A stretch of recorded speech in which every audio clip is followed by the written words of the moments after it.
who's getting the money and he's getting something tangible, his name on it, the value of that, whatever, okay?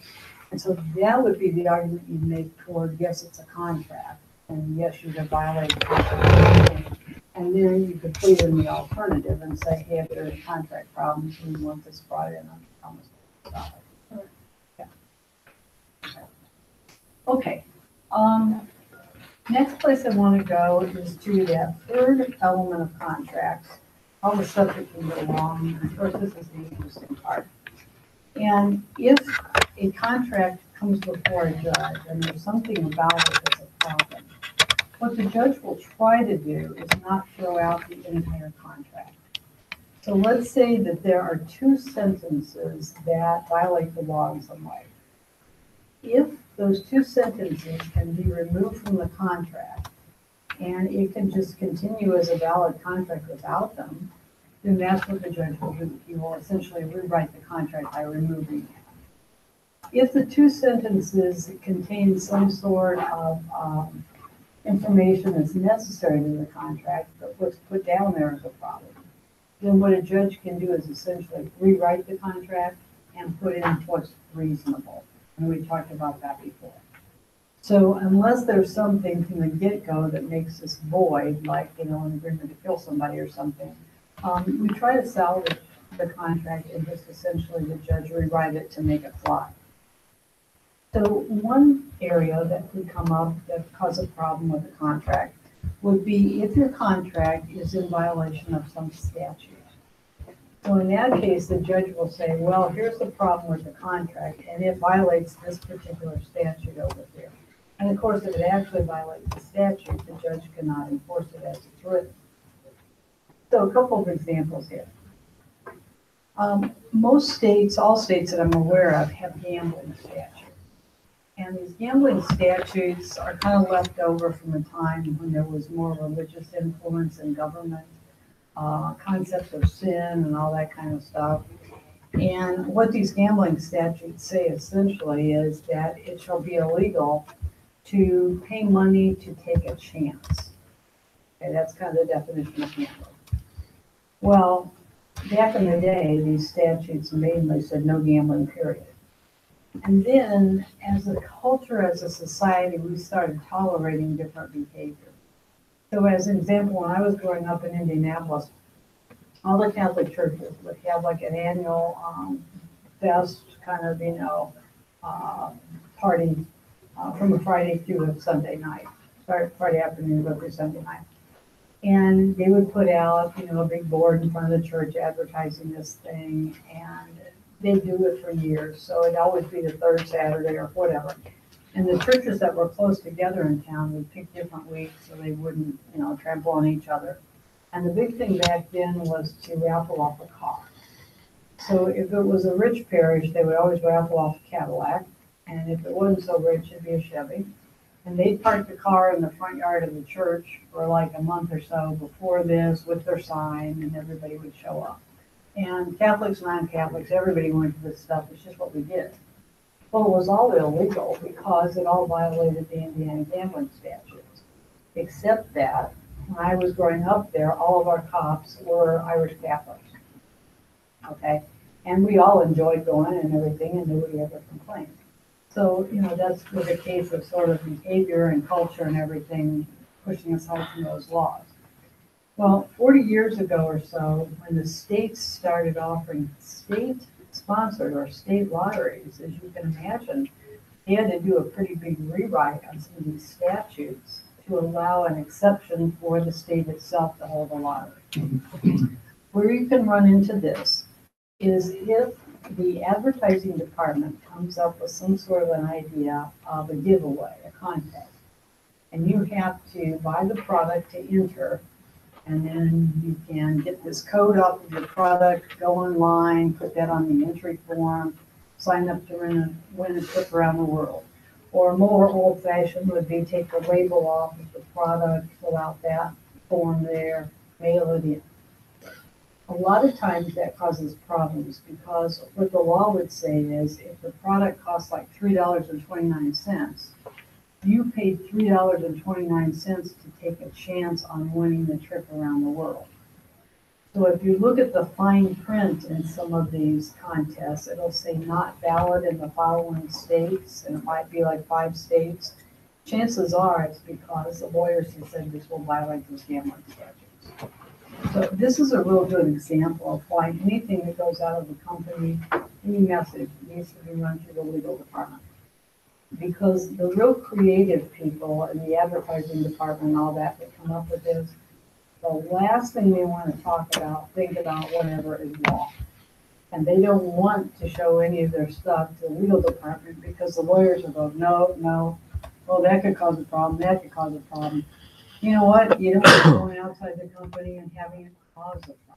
So you've got to have some sort of communications within the company that the legal department looks at all this stuff before it goes out. Another example of a statute that might cause a problem might be a statute that requires a certain license to do business.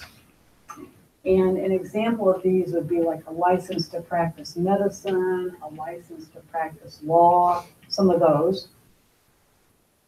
And the issue is we don't want people out there practicing law and medicine who are unlicensed because they could hurt people.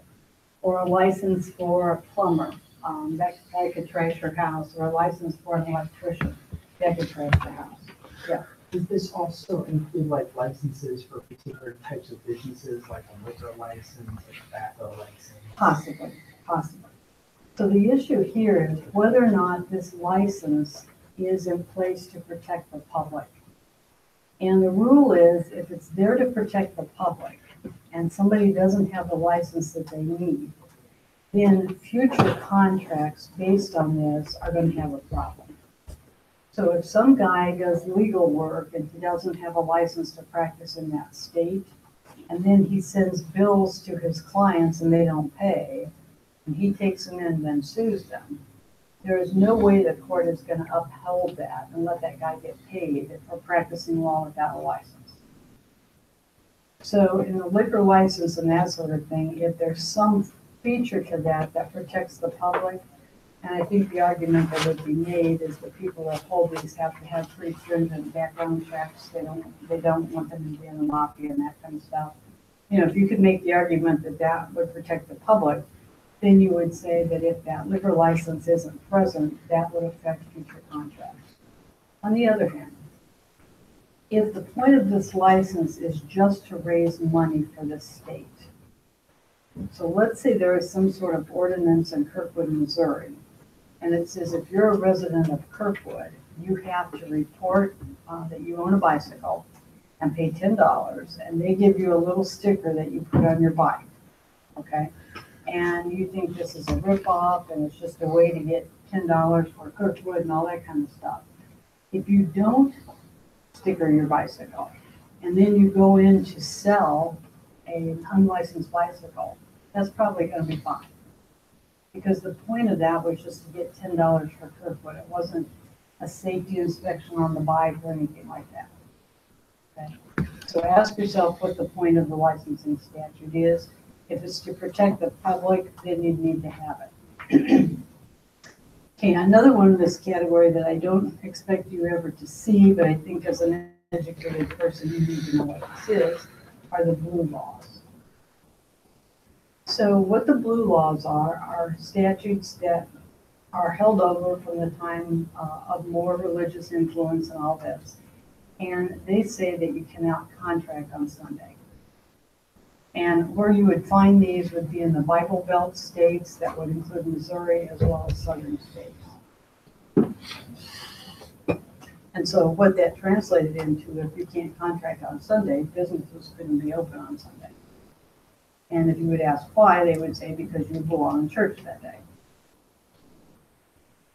So these either have been repealed or for the most part they're being ignored nowadays. There might be some little town someplace that enforces them. But I think, and again, I'm going to label this as my opinion, I think there are all kinds of legal challenges you could have raised. But I think what did these in was just our culture, our society changing, and women going to work. Because if both spouses work all week, they need to go to Kmart or Walmart on Sunday. And the police are not gonna be willing to go in and shut down Walmart if the police officer's family needs to do shopping and that sort of stuff on Sunday. So I think that we just kind of went a different direction and these things are basically ignored. I get asked questions all the time about the car dealerships in St. Louis and about the law that makes them close. There is no law. That's just an agreement between all of them that they will close on Sunday, and that way they can all play golf on Sunday. You can go on the property, look in the windows, look at the cars that are outside. It's my understanding that years ago, when outsiders would come in and open car dealerships and open on Sunday, that their tires would be slashed and the windshields were all smashed, presumably by the other car dealers. Okay, so it's just an agreement between them, that is not the law. Okay, the next one I want to talk about that you, some of you particularly, depending on what kind of company you work for, will run into, and these are the usury statutes. Usury statutes. These are state statutes. There are several of them in any given state. And what they do is they put a cap on the amount of interest that can be charged on a loan.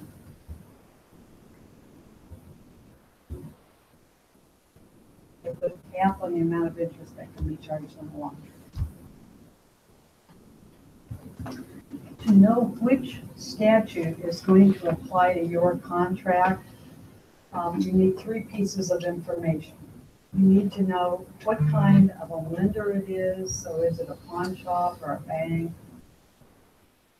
You need to know what kind of a borrower it is. So is it an individual or a company? And the third thing you need to know is what is the purpose of the loan? So is it for a house, a car, a credit card, what is it?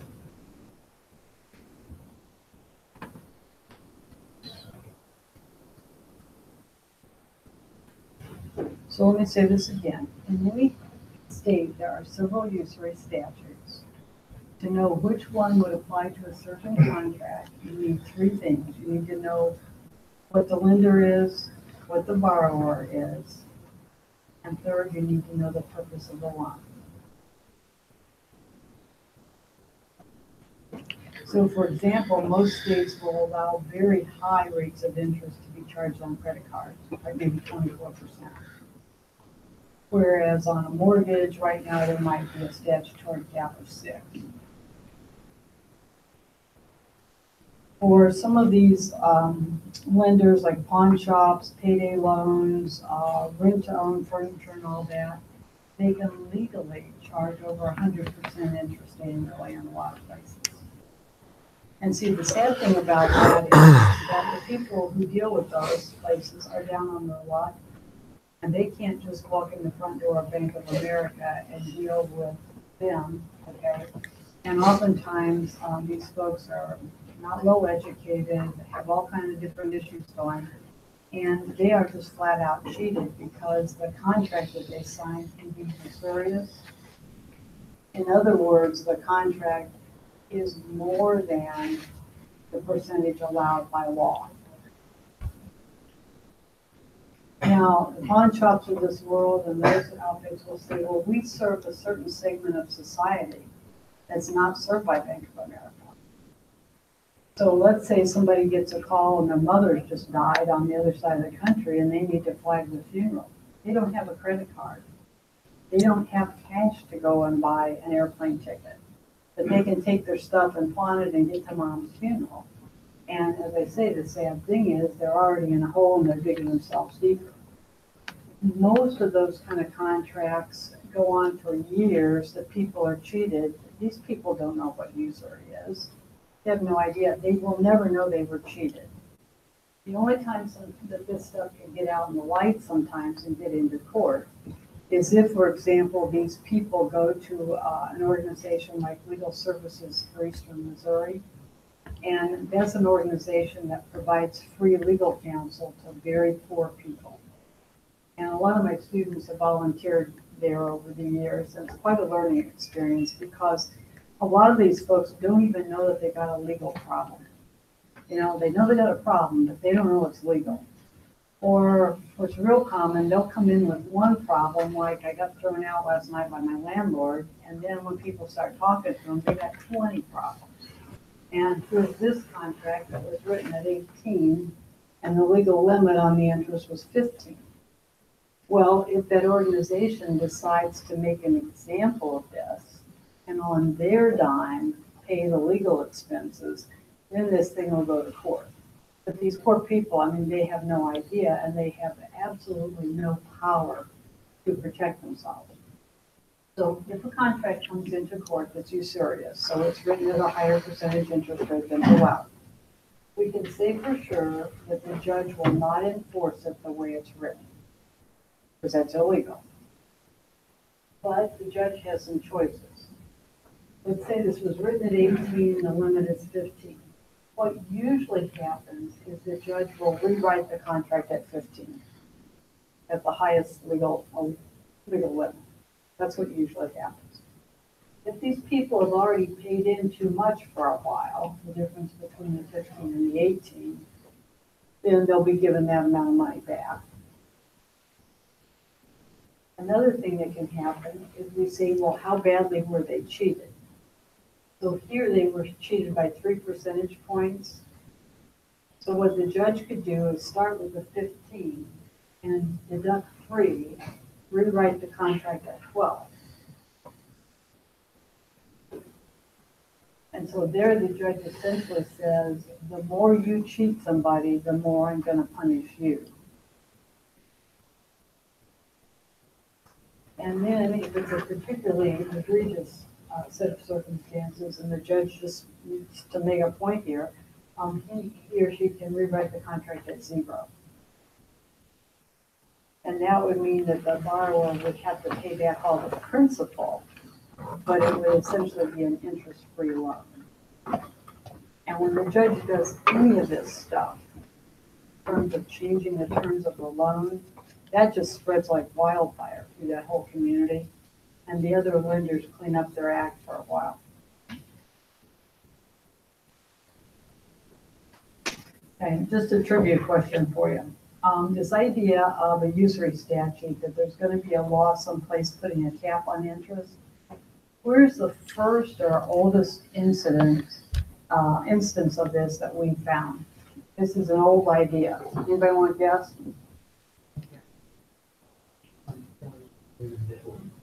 Okay, got a guess here for Middle Ages. Anybody want to guess? Another guess? About the Code of Hammurabi. About 2000 BC. It predates Rome and Greece. So it's not exactly a new idea. Okay. Okay, we got another whole area here.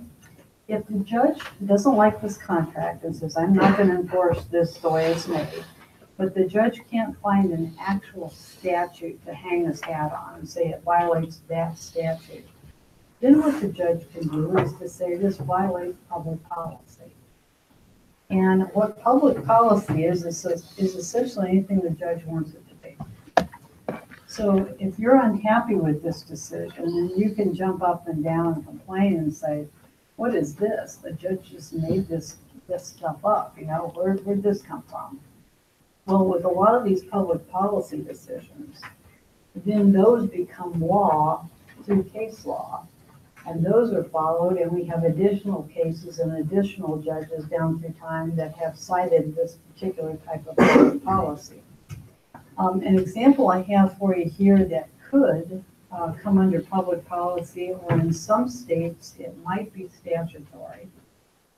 This could go either way, depending on how a state handles it, are non-compete clauses. So I wanted to talk to you about those. And I would say at this point that at least half of your parents are operating under a non-compete clause at work. You don't have to mention the name of the company your folks work for, but does anybody want to tell me about the non-compete clause? Yeah. If you have clients in a previous business, you can't go after them for a certain amount of time, or maybe ever. Right, that would be an example. Okay, somebody else is ringing any bells?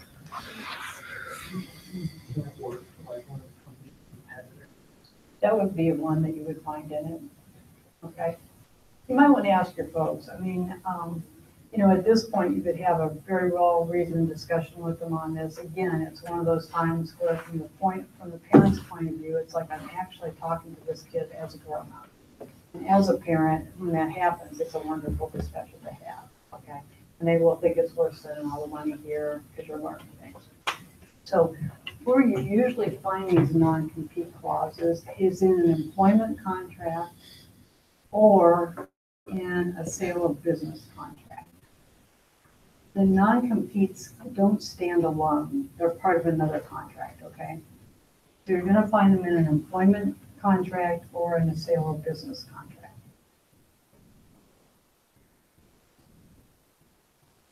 In an employment contract, they may say something like, while you're working for us, you can't start a business that competes with ours. You can't at the same time work for one of our competitors.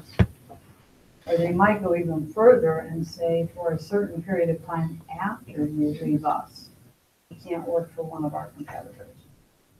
Now that's an interesting one because philosophically, that one causes some problems. If you kind of believe in the American dream, I sure do, or I wouldn't be a teacher. You guys are here, so you bought into it on some level.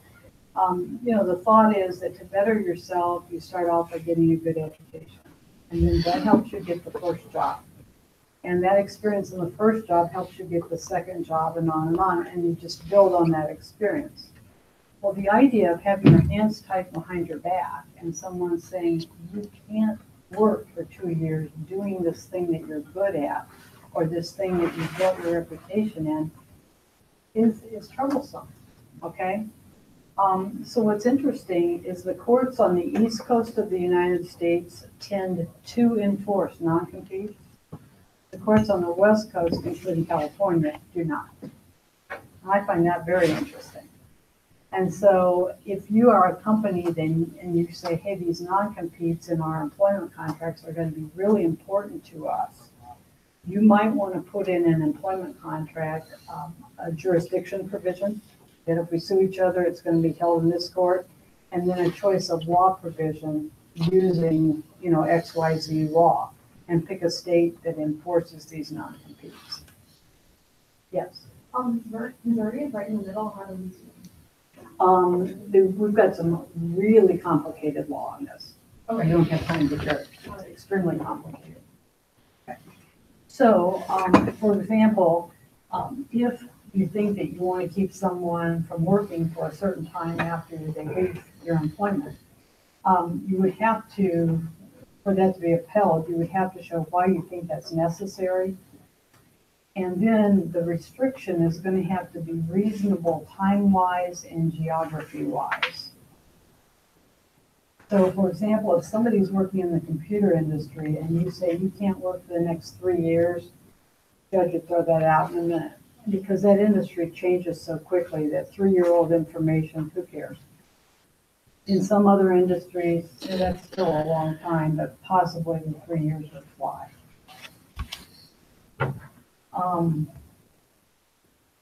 In terms of radius, geography, how far away would your customers be willing to come from to do business with you? That's what you're looking at. If it's a national market, it would be the whole United States. If it's local, it would be a more local market. Okay. So in terms of why you would have this in an employment contract, usually the reason given is to protect trade secrets. And I want to say a little bit about trade secrets. We'll talk about these a lot when we get to the end of the semester and we talk about intellectual property. The two basic ways to protect information that's not known outside your company would be to patent that idea or to hold it as a trade secret. Not that much is patentable. A lot more would have to be covered by trade secret. Certain things you have to make a decision. Probably the most famous trade secret ever is the formula for Coca-Cola. This was concocted by a pharmacist in Atlanta, I think about 1888 or so, and originally contained cocaine, hence the name. And I don't think that anybody sat around talking about the law back then and said, oh, well, should we keep this as a trade secret or should we patent it? They weren't that sophisticated. They didn't do anything. They kept the formula literally a secret.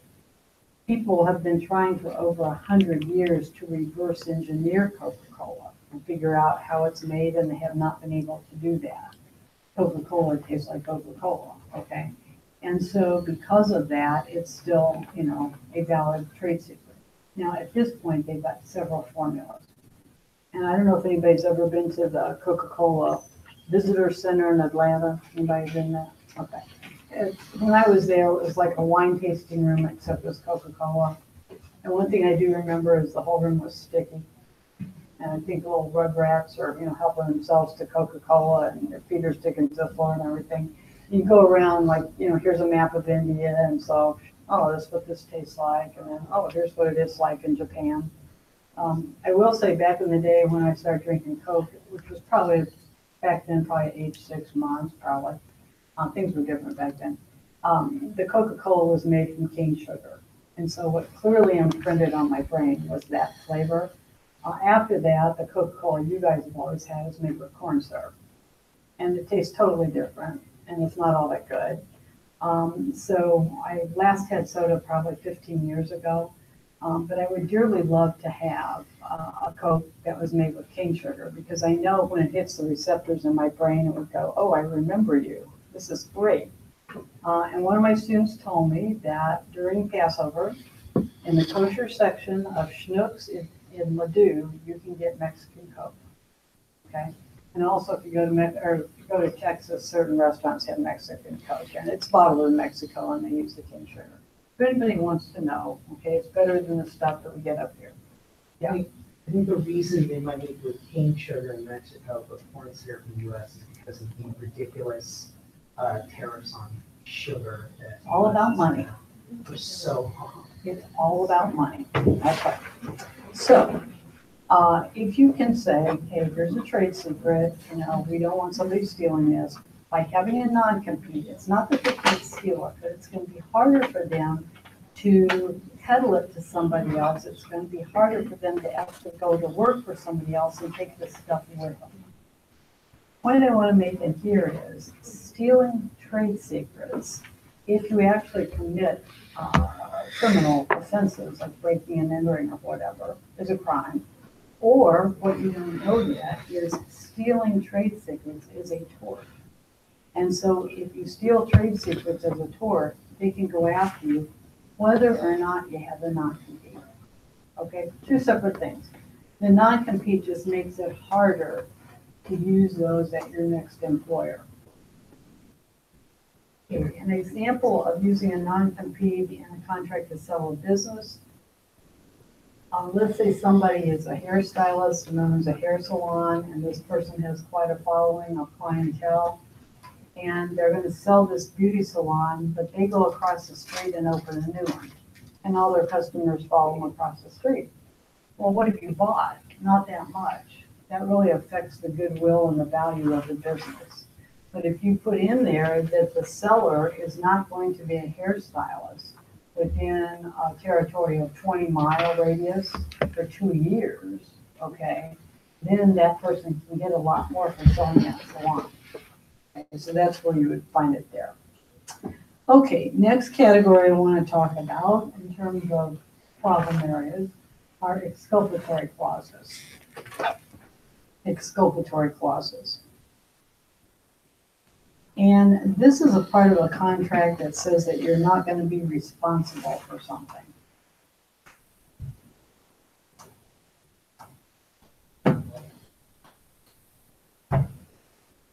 This is going to say you're not going to be responsible for something.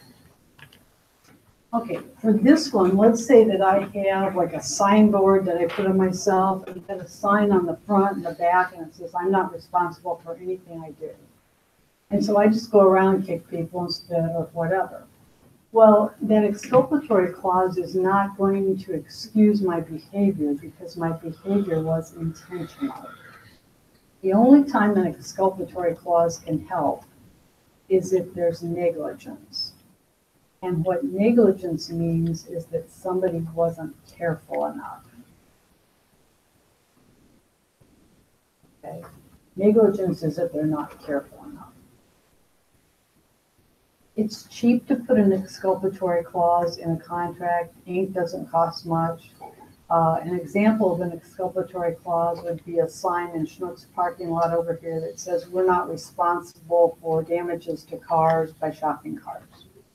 And that talks about your contract with Schnucks, and they're saying they're not responsible. It's not true, but the sign is cheap. And so for anybody who believes the sign, that was money well spent to put the sign up there. Okay.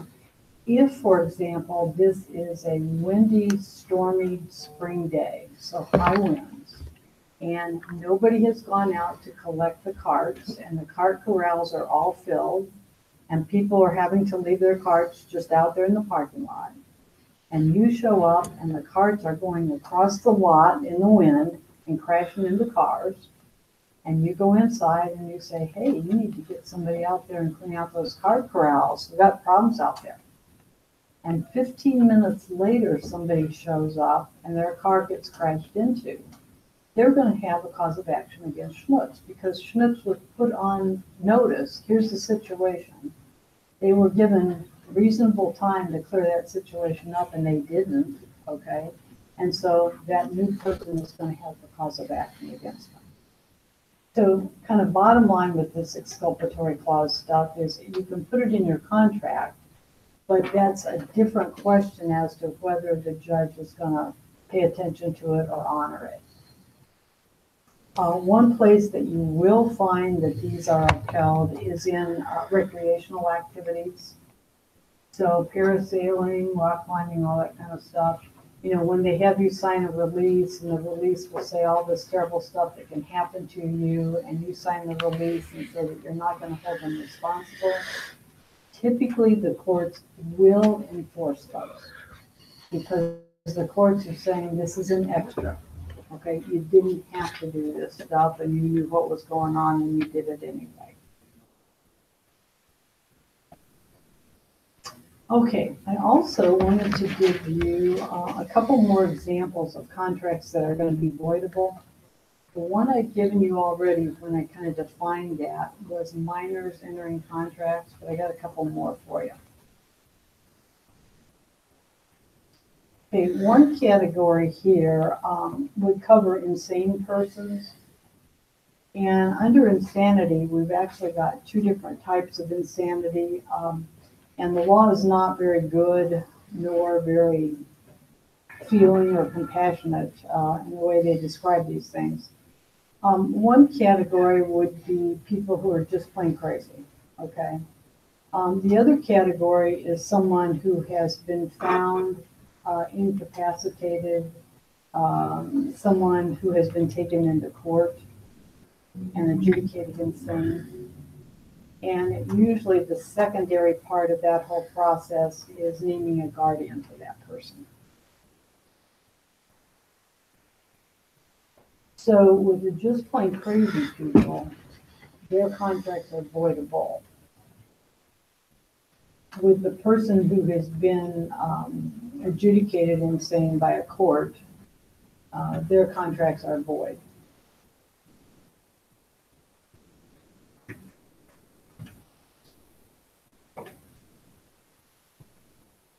So I think I met one of these people down here at SLU back in the day.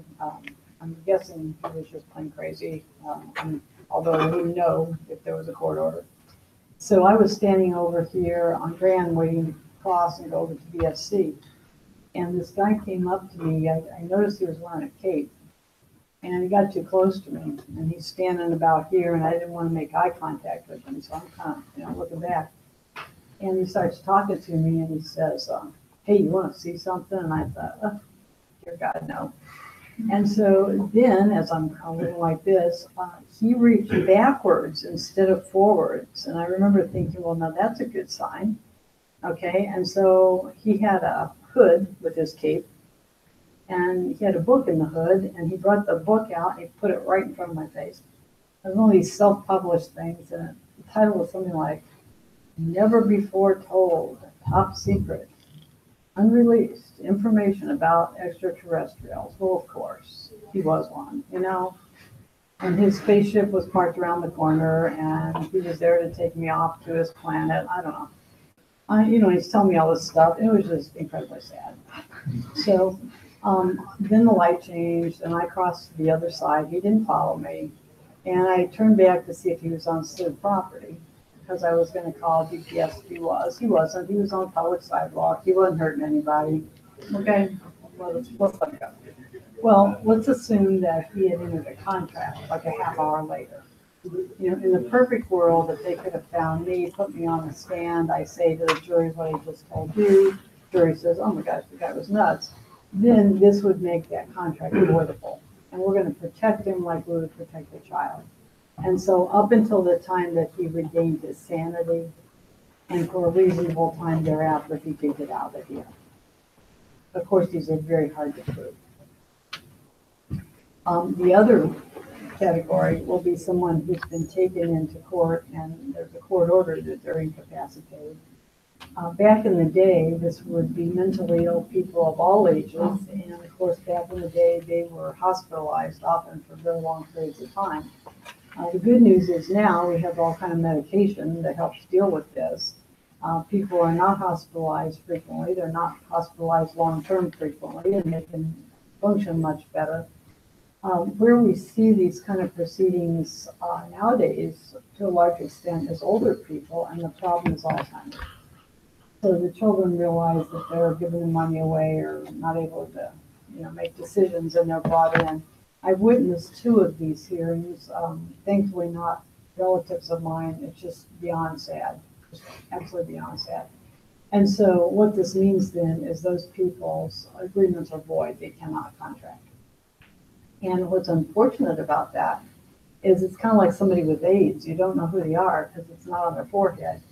You might be dealing with somebody who's got that court order against them and you don't know it. So let's say there's some old guy in the neighborhood and his children took him in and he has that order. He's still living in his home. Children are guardians now. Take care of the money, whatever. You can also have what's called a guardian of the person.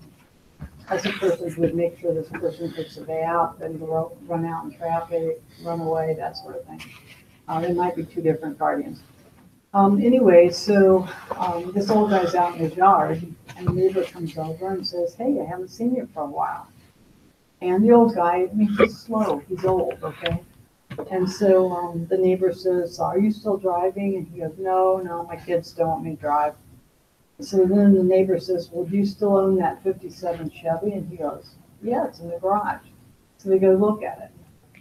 So then the neighbor buys his 57 Chevy. And let's say that the neighbor didn't cheat him. I mean, it's worth a lot and he paid a lot. And everything is fine until the kids come over. The car's gone and shit hits the fan. Okay, where's the car? Mr. Cunningham bought it. No, he didn't. He has the title. He has insurance, he's driving it, he thinks he owns it. That's a void transaction because the old guy can't form a contract. So you'd have to go back into court, but you could get that whole thing set aside real quickly. Yes. So if somebody with Alzheimer's bought a car, then that contract is also voidable?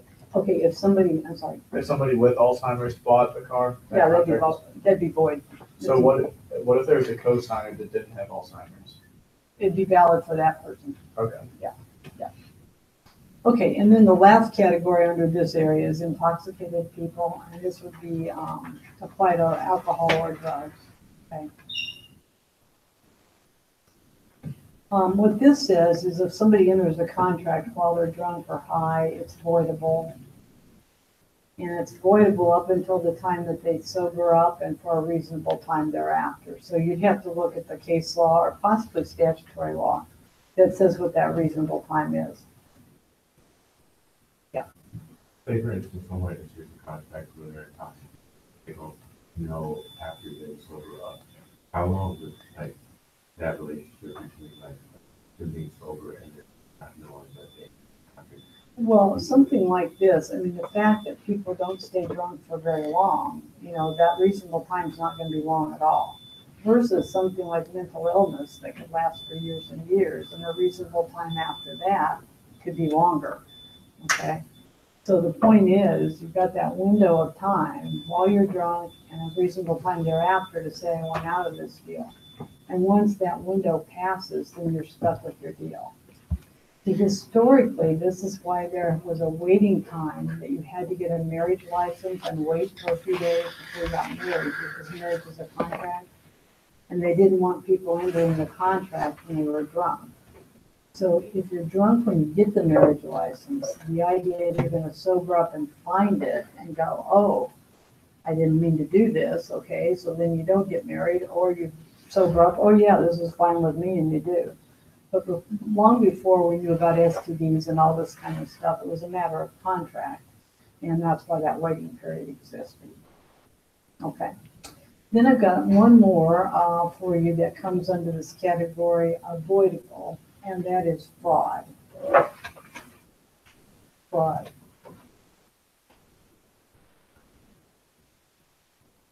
So somebody, if they find that they've been defrauded, could go into court and say, hey, this contract should be voidable because I am the victim of fraud. And there are 5 elements to fraud that I put up here. You can copy those down and I'll read my writing to you.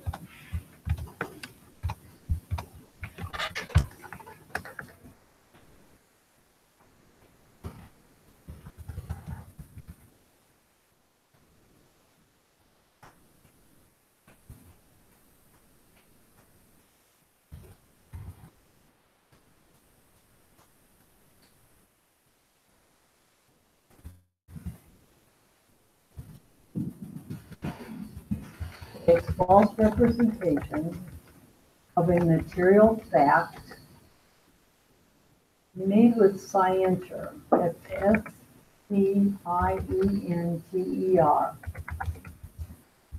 What scienter is intent to defraud.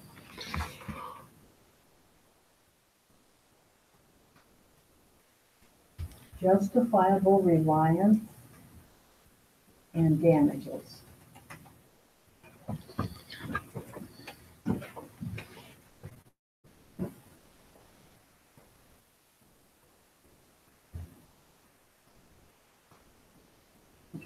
What I have up here is a contract defense. In other words, if there is fraud, it's going to make that contract voidable by the guy who got cheated. Next week, when we talk about torts, there is an intentional tort called fraud, and it will have the very same 5 elements, okay?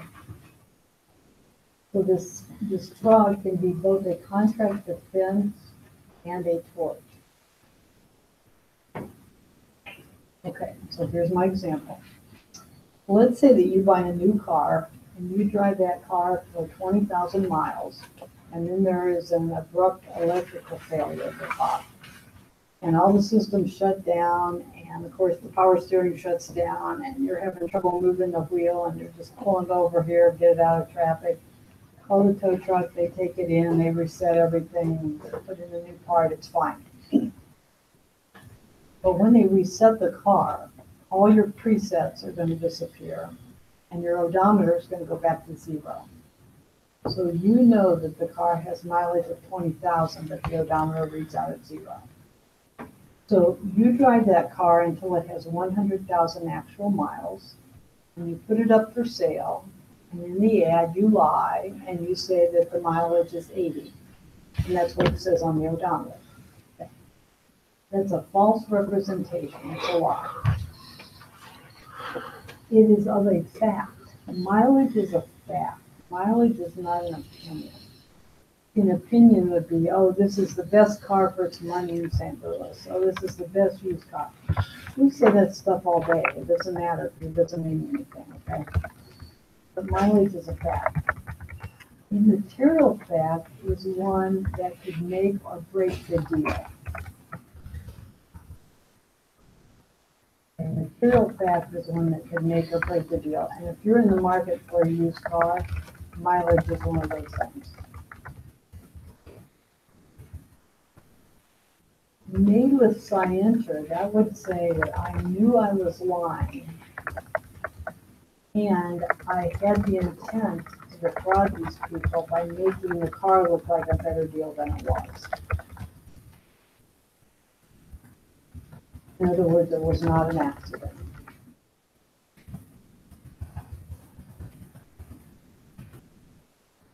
The next one, justifiable reliance. This one can be kind of harsh. Because this says, would the reasonable person have been fooled? Is it justifiable to rely upon that lie of 80,000 miles? Well, I don't think that the reasonable person could tell a car with 80 versus 100 by looking. I think they would both have road dings on them. I think that the place on the carpet where your heel goes in front of the gas pedal would have some wear and tear. I think that the driver's seat would have some visible wear and tear more than the other seats. But could somebody come in and say, oh, well, that's 100 and that's 80? I don't think so. On the other hand, if somebody had a car with 100,000 miles and the ad lied and said 5,000 miles, you know, a 5,000 mile car still smells new.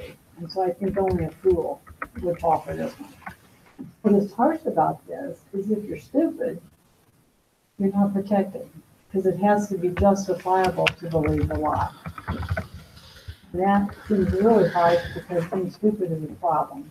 And now you're not going to get any help from the law, okay?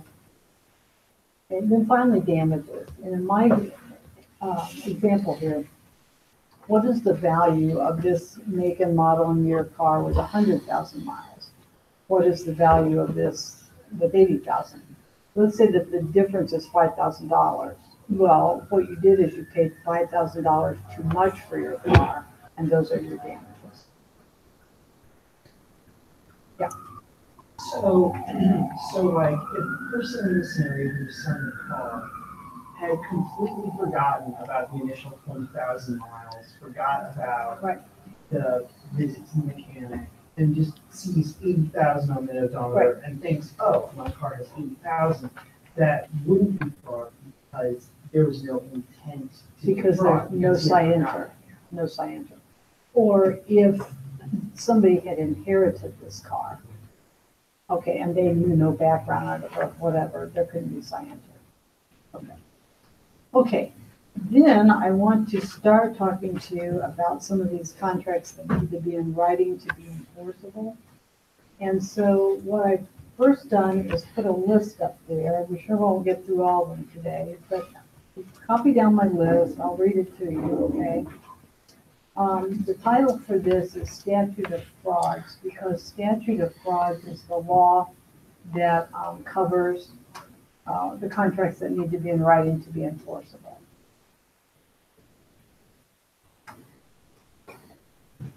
So the first one should be sale of goods for over $500. The second one is land. 3 is 1 year. 4 is debts of others.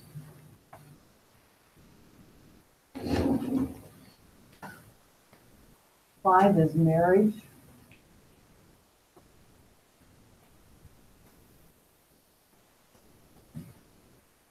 6 sounds horrible, but I can explain it.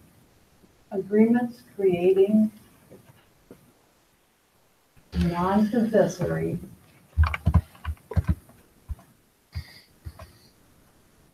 security interests in property.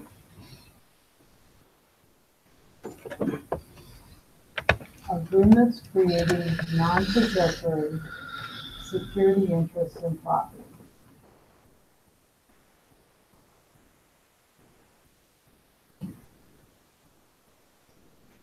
And the last one, number 7, is sales of intangibles.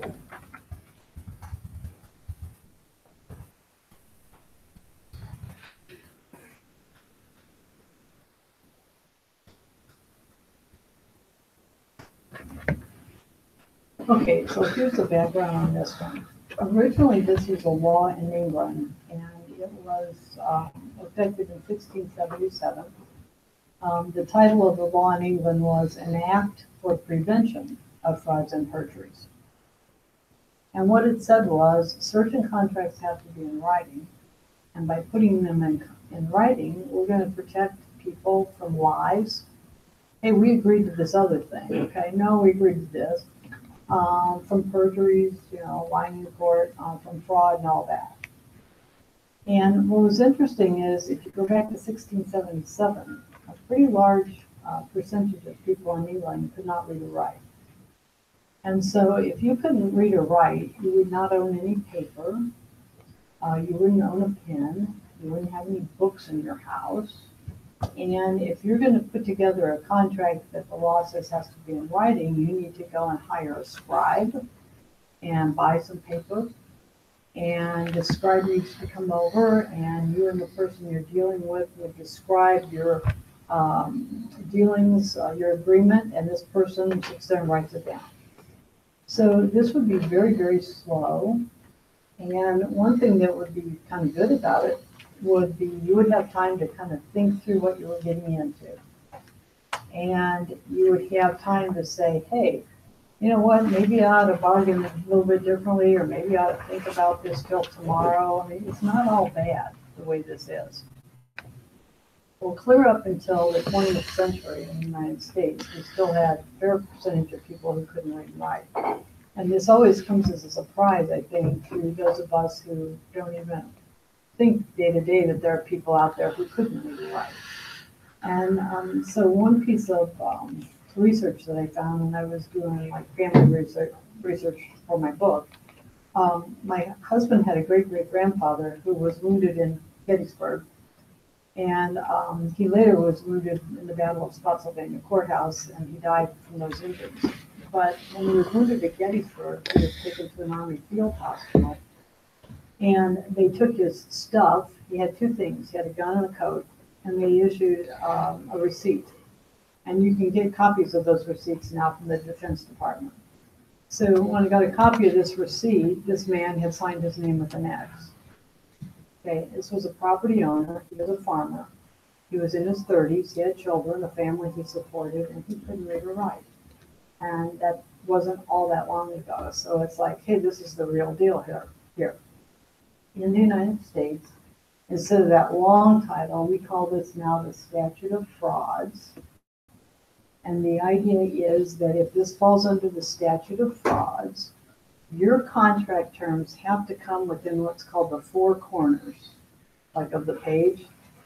So if I come to court and I have a written contract and I say, here it is, I cannot say, oh, and we also agreed to these three other things.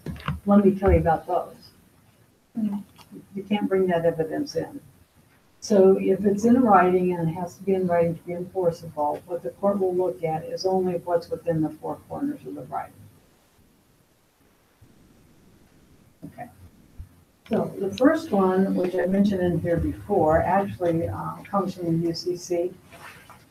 And what it says is that for sale of goods over $500, this agreement has to be in writing. As I mentioned before, back in the day when this first came into law, buying a $500 thing was a big deal. Now, not so much. So there are a few states out there that have changed that amount, some to $5,000. So it's not uniform like it used to be, and I just mentioned that so that you wouldn't assume it's always $500. But if you're on the other side of the line in that state, then your agreement's going to have to be in writing. Okay. The second category is contracts dealing with land. And the general rule here is that all of those dealings in land have to be in writing. So that would include your buy and sell agreement, that would include a mortgage, an option to purchase, an easement, all that stuff. The piece of paper that you use to transfer ownership of land from one owner to the next is called a deed. There is no such thing as an oral deed. It is by definition written.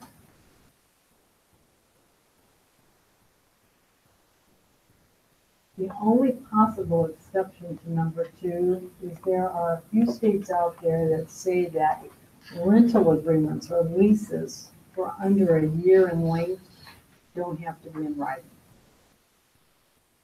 Okay. So in a few places, leases don't have to be in writing. You would be a fool not to have it in writing. And actually, an intelligent thing to put on an essay question, if I have an essay question about contracts in writing, would be to say, okay, here are all these rules, but just common sense would tell you that it's good for all contracts to be in writing for both sides to sign them, and then we don't have lying and all that kind of stuff, and we can proceed from there. Did you have a question? Yeah, it actually goes back to number one. So like if I went to an electronics store and bought over $500, like I was buying a new home theater system, so I like TV, sound system, whatever, and it was over $500, and I paid in cash, is that necessary? And I don't like sit down, like sign a contract with them, is that necessarily mean it's a legal? Well, do you have a receipt? True, I think. Yeah, the receipt, if it's giving the price and if it's giving, the description of the goods and everything, that might work. Okay. It might work. It's a little iffy because it's not signed by both sides, but you could kind of use that like you would use, in an internet transaction today. I mean, that's not signed either, but the fact that both sides have passwords or you know who the other side is that you're dealing with them, as soon as that transaction goes through, you're sent an email confirming it. And then if there's a problem with that, like you ordered 3 and it says you ordered 4, you need to get back and correct that right away. All of that stuff that can come up on the screen will satisfy the writing requirement. $500 seems really low. When was that amount The- set? Like what? Early 50s. Okay. Yeah, it's very low. Okay, the next one is the 1-year rule. And what this says is, if an agreement can possibly be completed within a year, it doesn't have to be in writing. Okay. If it can possibly be completed in less than a year, then it doesn't have to be in writing.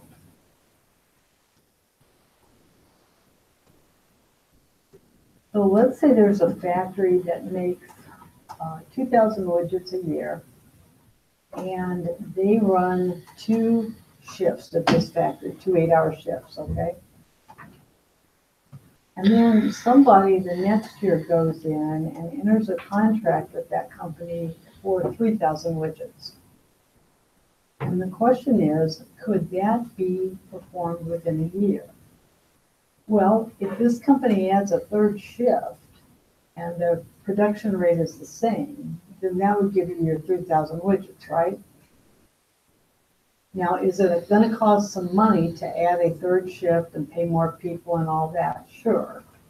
But the question is not probability, it's possibility. And so if that could possibly be performed in a year, we're going to say this does not have to be in writing.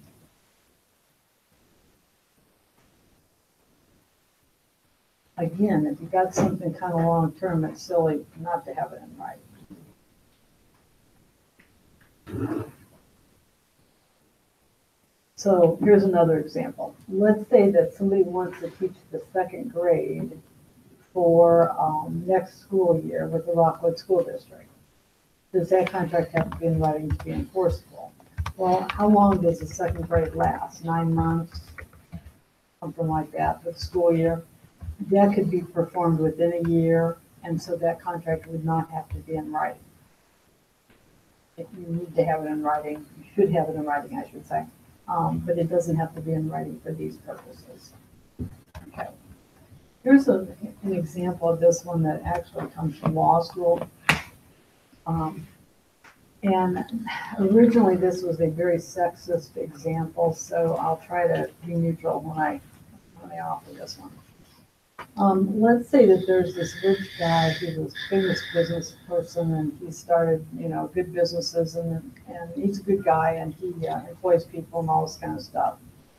And one of his kids is just an idiot. And so he really is always worried about this kid. Then this kid gets engaged to a really decent person. And this guy's feeling better about it because he feels like his kid's gonna be taken care of. So he says to the fiance, hey, if you marry my kid, I guarantee you lifetime employment with my company. Does that have to be in writing?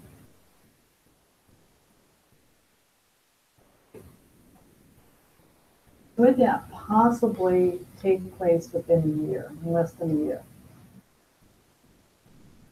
What do you think? If he died in 11 months, then.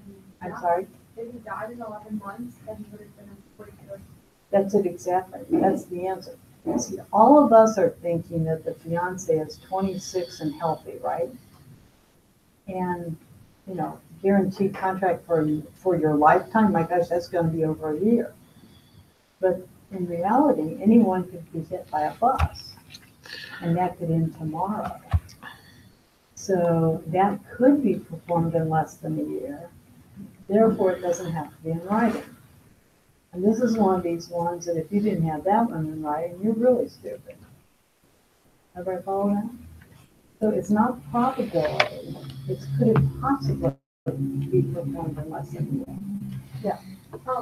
If he's got an employee for like the next 40 years, that would be. Okay, if you put a number on it, and it's 40 years, well, 40 years cannot be performed in less than 1 year. Yeah. Okay, so that one would have to be in writing. Okay, this next one, debts of others, I'm gonna hold off on starting this one because, that can get a little complicated, and this next one coming up is important because it could save you a lot of headache. So let's adjourn, you can go out and frolic for 5 minutes, okay? Have a good weekend.